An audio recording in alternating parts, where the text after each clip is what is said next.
The yoga process explained by Lord Kapila Deva in this chapter is authorized and standard. And therefore, these instructions should be followed very carefully. To begin, the Lord says that by yoga practice, one can make progress towards understanding the absolute truth, the Supreme Personality of Godhead. In the previous chapter, it has been clearly stated that the desired result of yoga is not to achieve some wonderful mystic power. One should not be at all attracted by such mystic power, but should attain progressive realization on the path of understanding the Supreme Personality of Godhead. This is also confirmed in Bhagavad Gita, which states in the last verse of the 6th chapter that the greatest yogi is he who constantly thinks of Krishna within himself, or he who is Krishna conscious. It is stated here that by following the system of yoga, one can become joyful.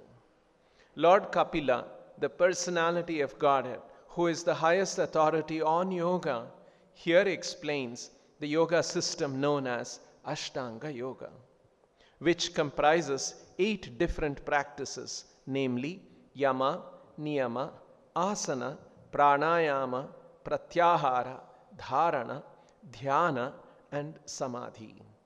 By all these stages of practice, one must realize Lord Vishnu, who is the target of all yoga. There are so-called yoga practices in which one concentrates the mind on voidness or on the impersonal. But this is not approved by the authorized yoga system as explained by Kapila Deva. Even Patanjali explains that the target of all yoga is Vishnu.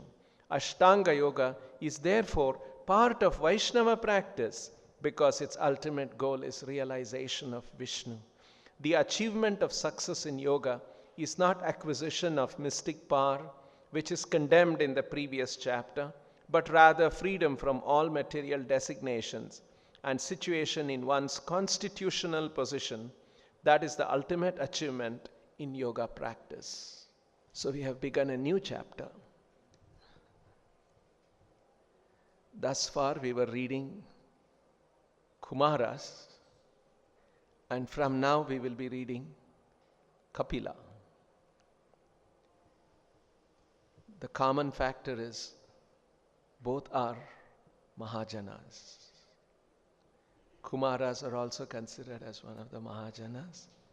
And in this chapter we will be reading Kapila's instructions on the execution of devotional service. Kapila's instruction, who is also considered a Mahajana. So we are just moving from one Mahajana's descriptions to another Mahajana's description. So, this chapter, Kapila is explaining to Mother Devahuti. We are familiar. Mother Devahuti was her personality is a very wonderful personality. She was very fortunate because she was son of Vaivasvata Manu. So her father was a great person. Why he was so great? Yes, he was a great personality in the universe as a Manu. But more than that, he had directly received instructions about the science of bhakti from Vivaswan, who had received that knowledge from Krishna. Imam Vivasvate Yogam Proktavanaham Avyayam Vivaswan Manave Praha. That Manu's daughter is Devahuti. Later on, it is described in the Bhagavatam that Devahuti, one day as she grew up, she came to a certain age and she told her father, I want to marry Kardama Muni. There's a misconception that in Vedic culture there is no freedom given to women. Women are told, do this, do this, do this. But here is an example way back. She chose her husband. She had heard about Kardama Muni and she chose. And Kardama Muni was a great sage, very austere, practicing so much spiritual life. And she served him like a very good wife, and he was a very good husband too, spiritually advanced, satisfied her in every way. And she also had a great son, and that is Kapila, who is Lord's incarnation himself. So Srila Prabhupada points out there are three important phases of a woman's life: as a daughter, as a wife, and as a mother.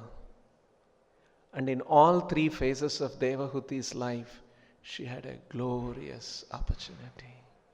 Father was a great personality, Vaivasvata Manu. Husband, Kardama Muni. And because of such a great father and a great husband, she got a son who was incarnation of the Lord, Kapila. Such a great personality Devahuti is. And here we see in this chapter, the previous chapter and a few other chapters before that, it's an ongoing description in the Bhagavatam, Kapila's Upakhyana, Kapila's teaching to Mother Devahuti. Now at this stage, what we are reading, already Kardama Muni has retired from family life, and now Kapila, the son, is instructing the mother.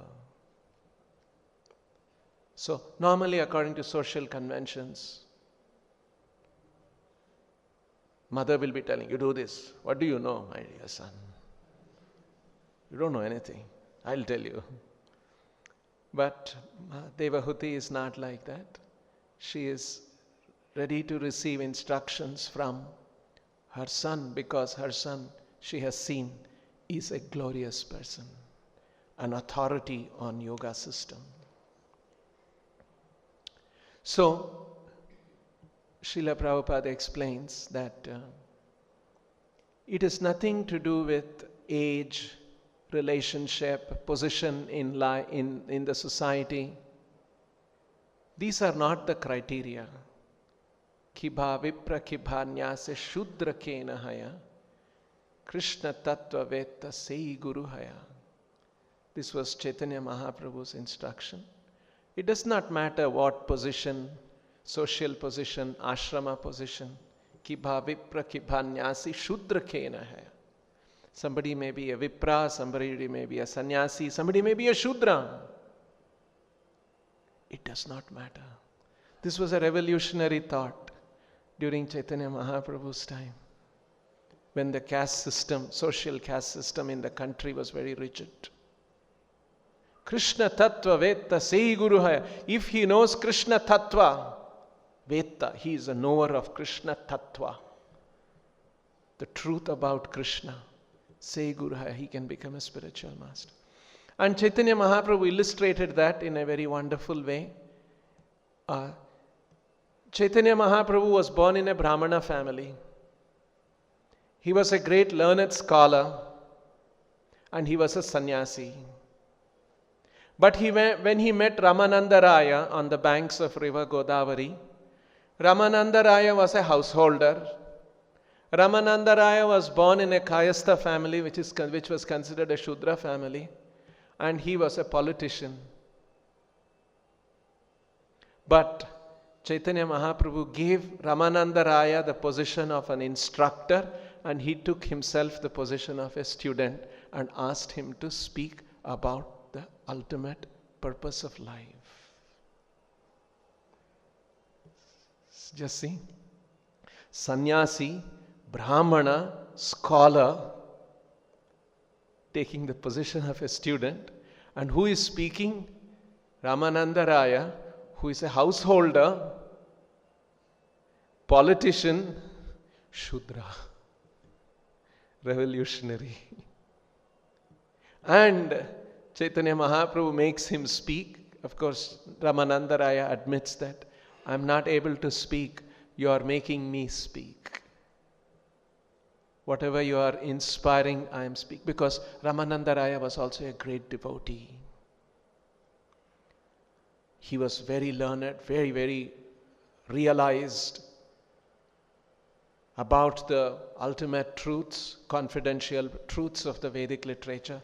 And Chaitanya Mahaprabhu had known about this, and so he made him speak. And that becomes a part of Ramananda Raya Mahaprabhu Samvad, becomes an important part of Chaitanya Charitamrita.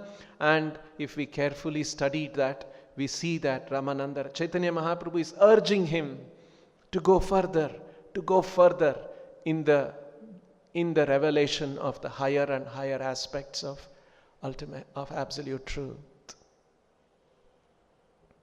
So, and that is enshrined, what Chaitanya Mahaprabhu did, that is enshrined in the pages of the Bhagavatam.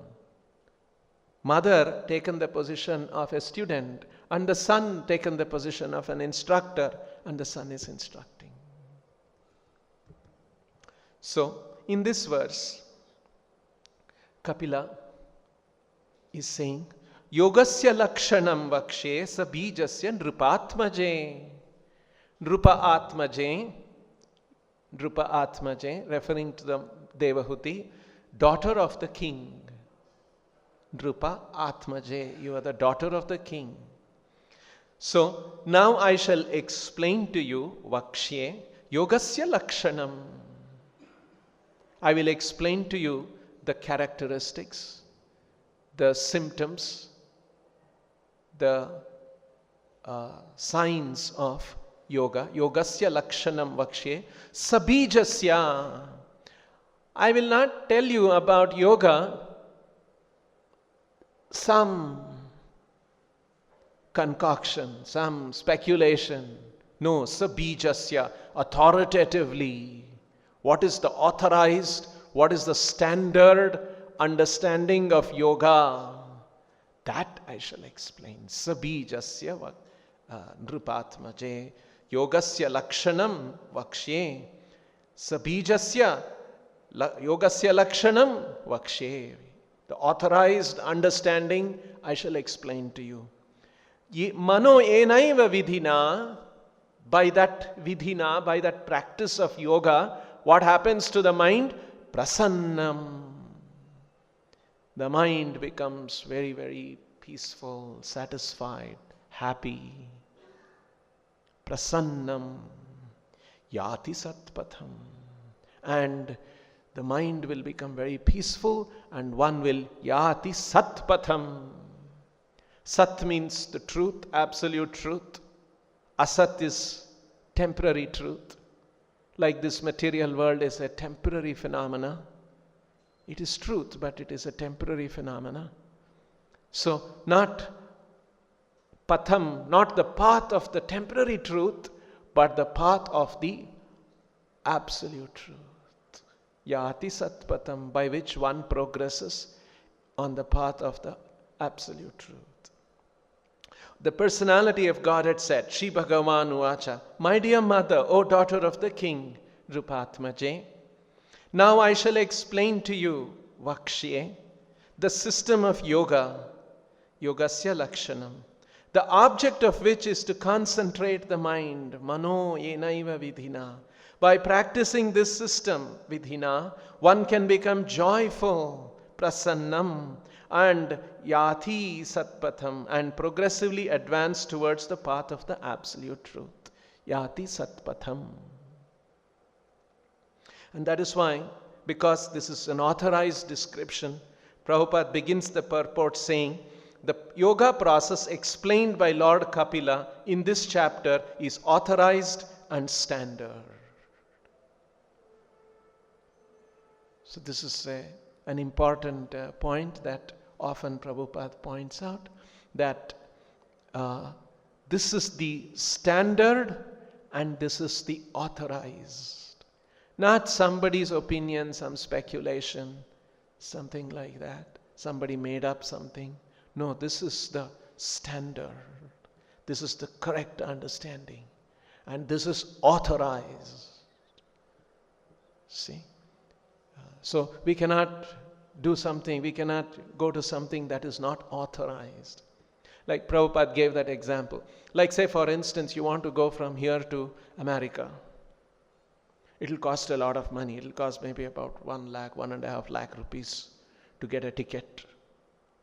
And you go on to your travel agent and you pay 1.5 lakh rupees. And in return, what he will give you? He will give you one piece of paper. Right? A piece of paper in exchange for 1.5 lakh rupees. But no, if you have gone to an authorized travel agent and he has given you that piece of paper is very, very important. It can take you to America. Imagine you go to an unauthorized travel agent and give your 1.5 lakh rupees and he'll also give you a piece of paper. Then you go to the airport, they won't even let you into the airport. What have you brought here? So it's so important, authorize.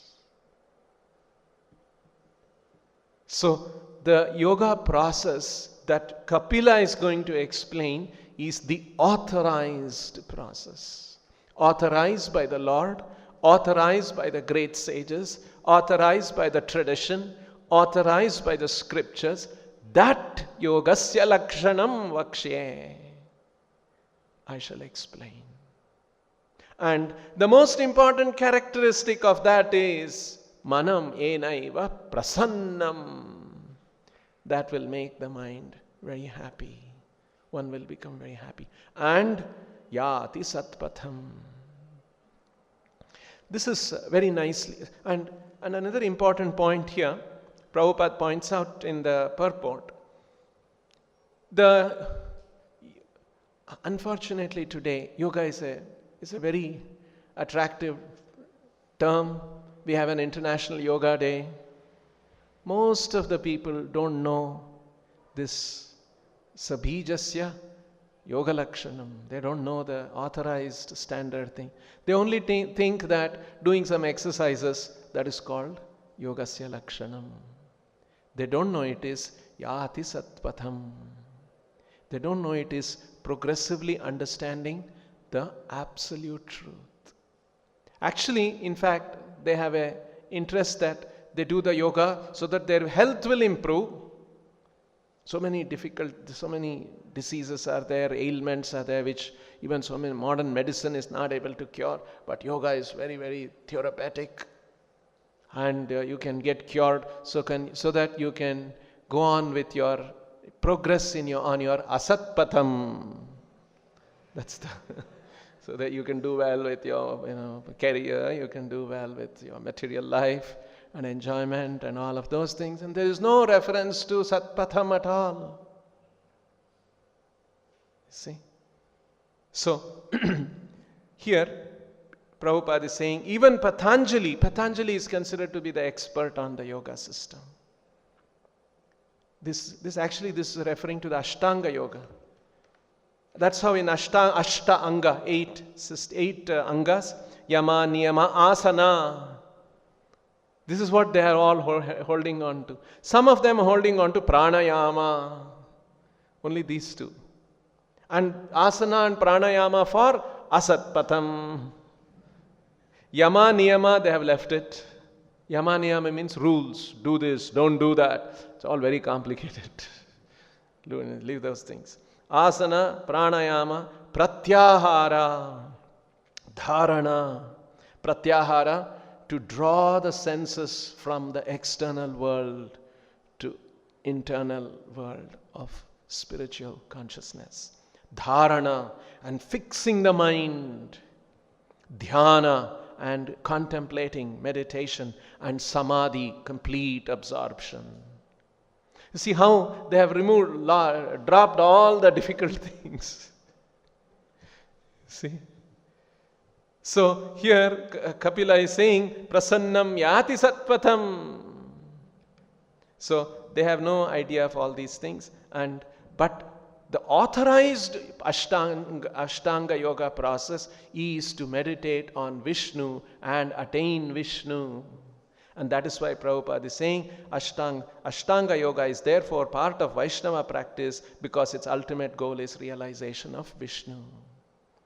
This is very clearly explained even by Krishna in the Bhagavad Gita. In the very early stages itself, 6th chapter is all about Ashtanga Yoga. So, very clearly Krishna says, Samam kaya shiro grivam dharayan achalam sthiraha. He's telling how one has to sit for these are all part of the asana, pranayama, all of that. Samam kaya shiro grivam.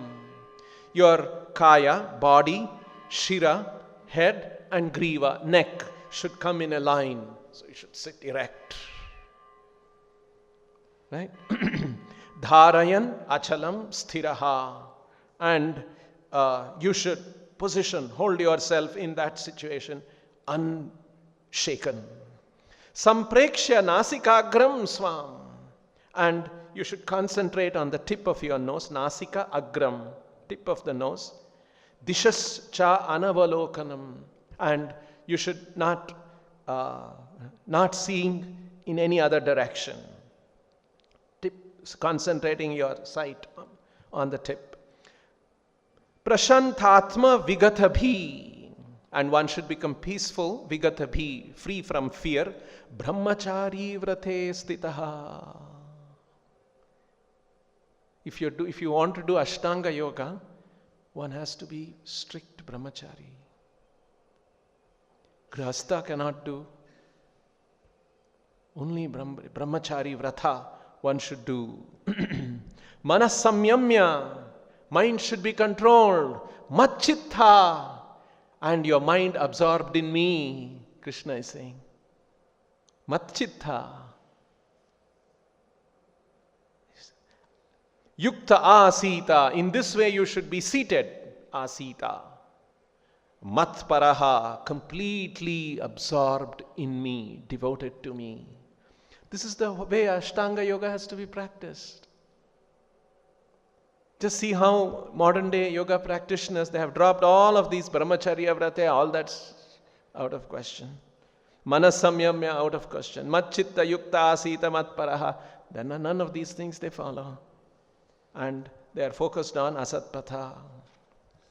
So, after describing these things in a later part of the Bhagavad Gita, in the same chapter, Krishna now begins to explain what is the final result. And same thing that Kapila is explaining here. You will see this. Yatro paramate chittam niruddham yoga sevaya. Yatra indicates that by this, in this state, you will achieve. And Krishna is saying in the Gita, Yatro paramate chittam niruddham yoga sevaya. Yatra uparamate. In that state, uparamate. Ramate means to relish that bliss. Prasannam. You see, that Kapila is saying one will become very, very happy. Yatra uparamate. Chittam niruddham.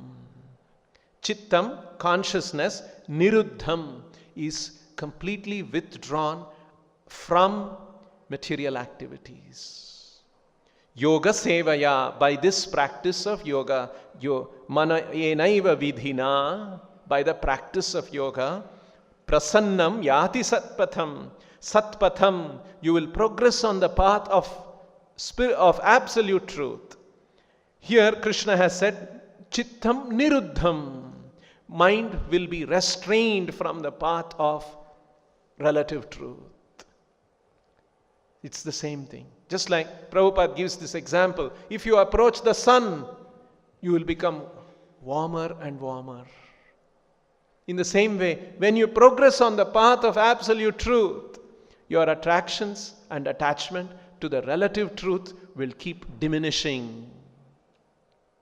This is what Krishna is saying. Yatro paramate chittam niruddham yoga sevaya. Yoga sevaya chittam niruddham uparamate. Prasannam yati satpatham. And that's why this important point, how Krishna begins to explain Yatro paramate chittam niruddham yoga sevaya, so beautifully explained by Srila Prabhupada in the purport. I'll read this. This is how the purport begins. There is so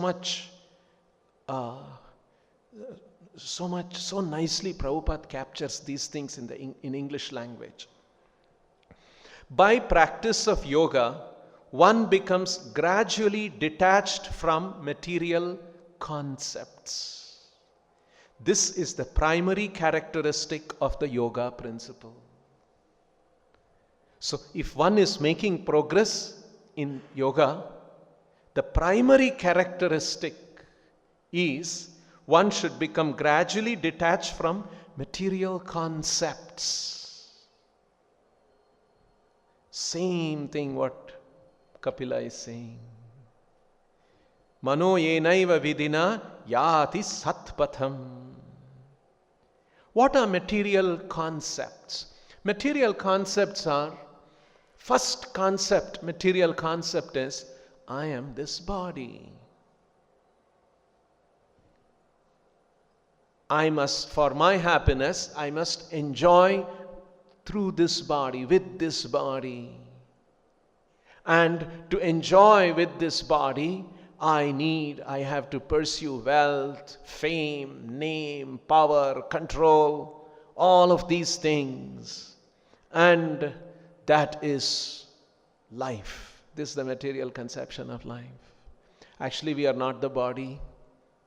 We are spirit soul residing in the body. The body is a temporary phenomena. And all of the pursuit of wealth, all of those things, everything comes to an end. It is asat, it is temporary, while we are eternal. These are the material concepts. And to become detached from material concept is the primary characteristic of yoga lakshanam. So that is what Kapila is saying. So by practice of yoga sevaya, one becomes gradually detached from material concepts. Niruddham, uparamate, yatro paramate, chitta, niruddham yoga sevaya. Chitta niruddham. Consciousness will gradually become detached from material concepts. Because you start, yati satpatham, you have begun to make progress on the absolute truth. This is the important point. And so very nicely, Prabhupada has explained this. Now, just like in today's world, there is a lot of interest in yoga. When Srila Prabhupada went to the West in 1965-66, there was a similar interest in Eastern mysticism and yoga practice and all of that.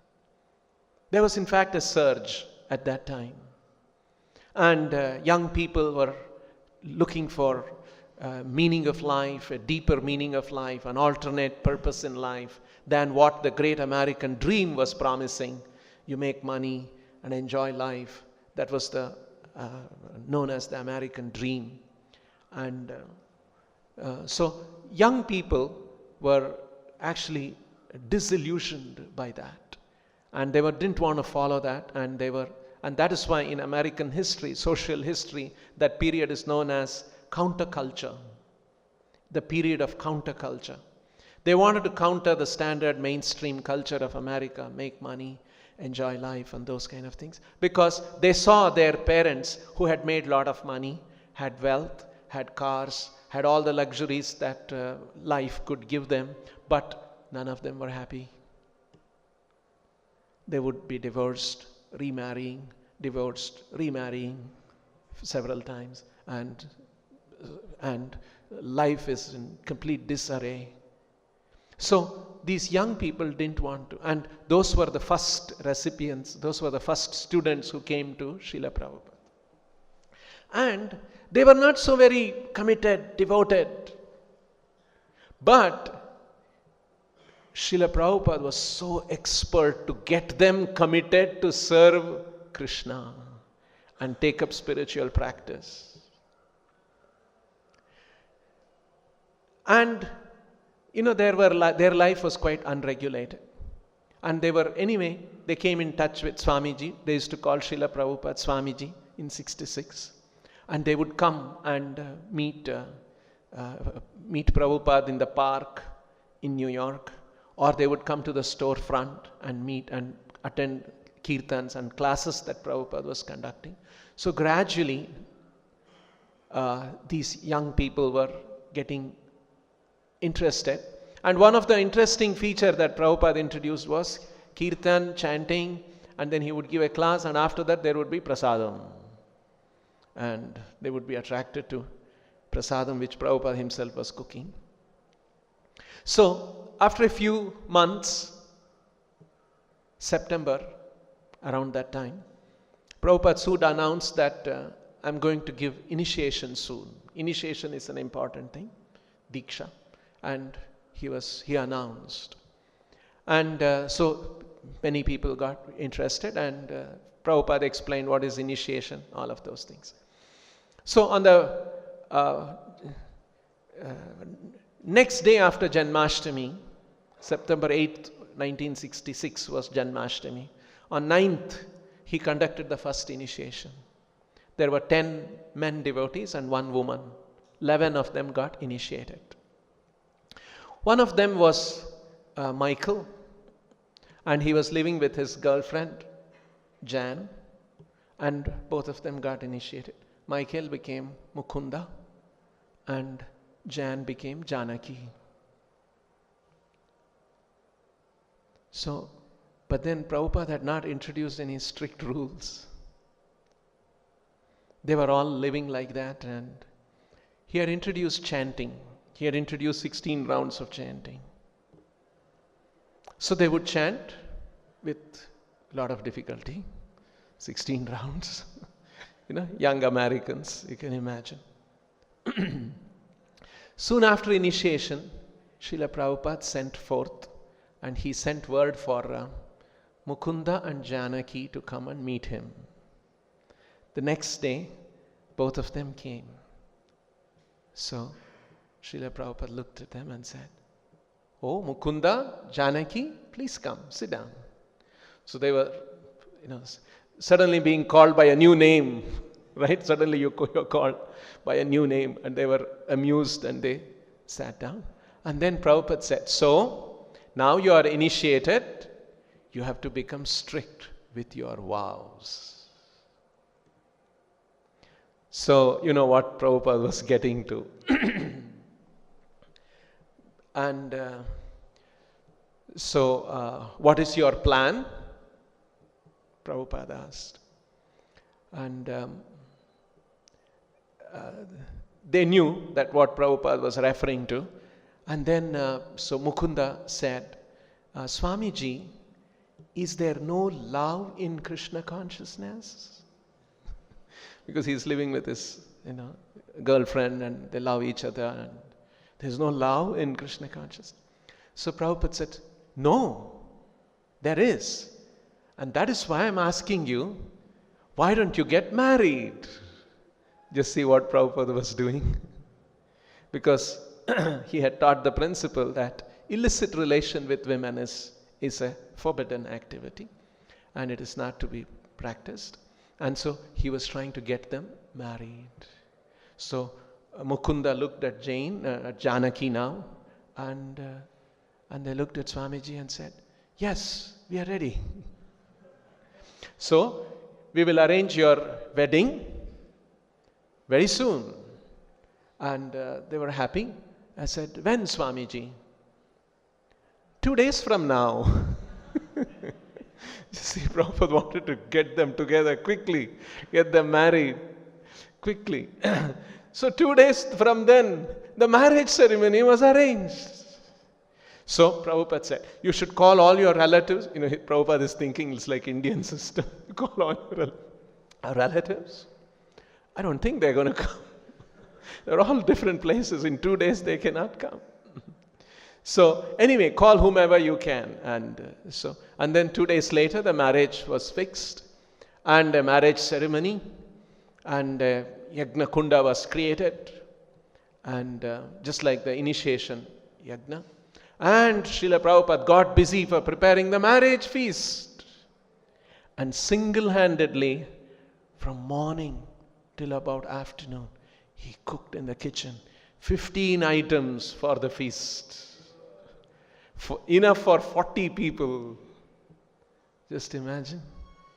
And then after all that, then he came and sat, conducted the fire yagna, and then he told, you sit here, and then exchange their places. And then he made Janaki repeat, I will be a faithful wife, I'll serve you all my life. And made him repeat, I will be a faithful husband, I will take care of you all my life, etc. I made all of those kind of things, and then chanting Hare Krishna, yagna, fire sacrifice, all of these things. So Prabhupada was taking so much interest to get them fixed up and encouraging them. So initiation was over, marriage was over, and so he was gradually hoping that they will all become more and more serious. The very next month, both Mukunda comes and tells Swamiji,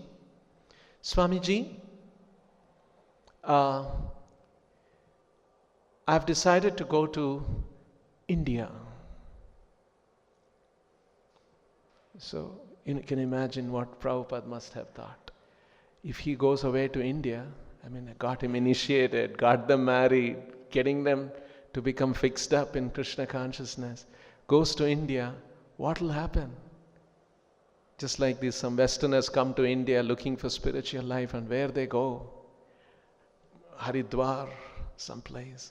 And there are a lot of other drugs and such things. Again, he will go back to those practices.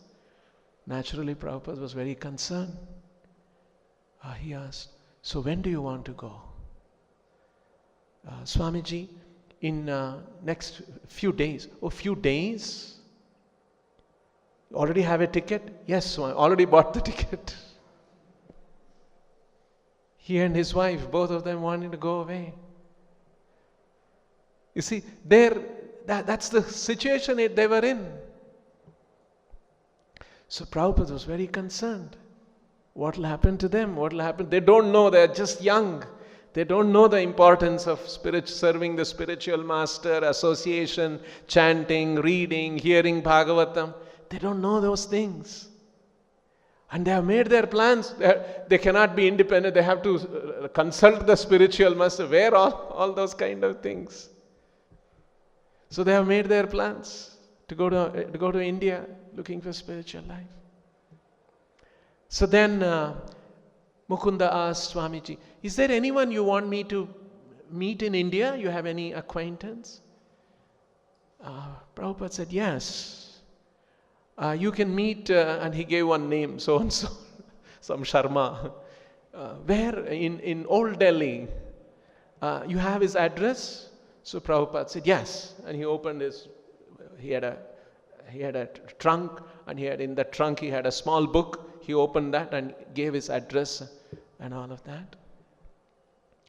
And all the time Prabhupada is concerned, they're going away. Got them initiated, got them married, hoping that they will be here, continue to help in his mission. They'll be gone. Then Mukunda, he didn't know what, they were also very unfamiliar how to relate with the spiritual master. And then he said, by the way, he said, we are going to California, see some friends, and from California we are going to fly to India. That's what he explained to Srila Prabhupada, to Swamiji. And then, just before leaving, he said, Swamiji, California is a good place. Maybe you should try to start a temple there. lot of people have a spiritual interest and they're all looking for spiritual life. Maybe it's a good place. And oh, is that so? And then Mukunda paid his respects, got up, started walking. He grasped the doorknob, about to open and walk out of the room and gone. Suddenly Swamiji said, Mukunda. He stopped, turned around. Yes, Swamiji. Mukunda, just try to start one temple in California. It will do good service to you. It will be a great service. So suddenly Mukunda, he smiled, nodded, opened the door, closed and went away. Then he went to California. He had his friend, some people there. And they were going to meet for 2 days. And then they would, and in those 2 days they were telling his classmate and friend and that how they have met Swamiji from India and all this initiation and the wedding and all of those kind of things. And then he also told him that just before leaving, Swamiji said that I should try to open a center in California. So the 2 days they were there, they all discussed among themselves and then they said, yes, why don't we try? And slowly his plans started changing and they were discussing and they said, yeah, it looks like interesting, let's try and start a temple for Swamiji and invite him. Maybe that will make him happy. And then the first thing, they didn't have money. First thing they did was they had their air tickets, they canceled the air tickets and got the money and they headed to San Francisco and started the second ISKCON temple there. And that's how Prabhupada got them and then after that they forgot all their India trip. And then in a few weeks later, Prabhupada went to San Francisco and then the temple was, and the big program was arranged and so on. So we see how Srila Prabhupada, those people who came to him in the beginning, they were not very committed, they were not very serious, but gradually Prabhupada encouraged them and engaged them in Krishna's service and Krishna's mission and got them to become fixed up in Krishna consciousness. So that was the great extraordinary, transcendental ability Srila Prabhupada had, how to get people more and more fixed up in Krishna consciousness. We'll stop here. Grantaraj Srimad Bhagavatam ki, Srila Prabhupada ki jai.